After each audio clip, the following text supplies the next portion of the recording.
Smith. The Dodgers host the Padres in Game 5 of the NLDS at 7:30 p.m. Eastern on ESPN Radio. LA's outfielder Mookie Betts has homered in consecutive games for the first time in his playoff career, but he said the team is just focused on the task at hand. I think we just take it one game at a time, one inning at a time. We have a bunch of grinders, a bunch of fighters, and we know this wasn't going to be easy. You know, nothing's easy, and so you just got to take whatever cards you're dealt and play them, and that's what we've been doing. Manager Dave Roberts is 5-2 in winner-take-all games, just one win shy of tying Bruce Bochy for the most all-time. And due to weather issues, the start time of Saturday 5 of the ALDS between Detroit and Cleveland has been moved to 1:08 p.m. Eastern, with coverage beginning 12:30 Eastern on ESPN. Measure of the strength of a leader is based on who you lift up. That's strength.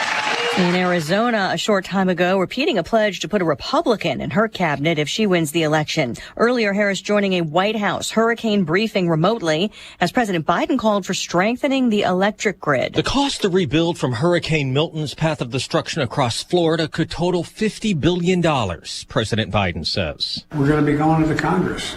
We're going to need a lot of help. We're going to need a lot more money. The president says he spoke to leaders of utility and power companies and says they are searching resources to get electricity restored.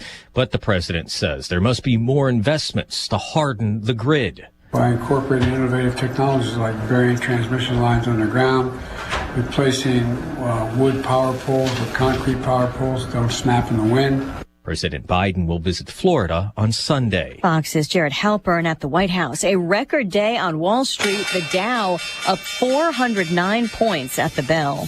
America is listening to Fox News. You've got a Pepto predicament, moviegoer. Hey, I can hear your stomach grumbling. Sorry, I ate that entire tub of popcorn with You have money laying all around. You overdid it, and now your movie has turned into a blockbuster bellyache. Undo it with Pepto. When you have nausea, heartburn, indigestion, upset stomach, diarrhea. Pepto Chewables provide fast 5-symptom relief, so you can focus on the action on the big screen instead of in your stomach. When you overdo it, undo it with Pepto. Use as directed. Keep out of reach of children. During Cybersecurity Awareness Month, LifeLock wants to give you helpful tips to protect your identity. Using multi-factor authentication can be a line of defense to help protect your personal information. But LifeLock offers comprehensive protection against identity theft.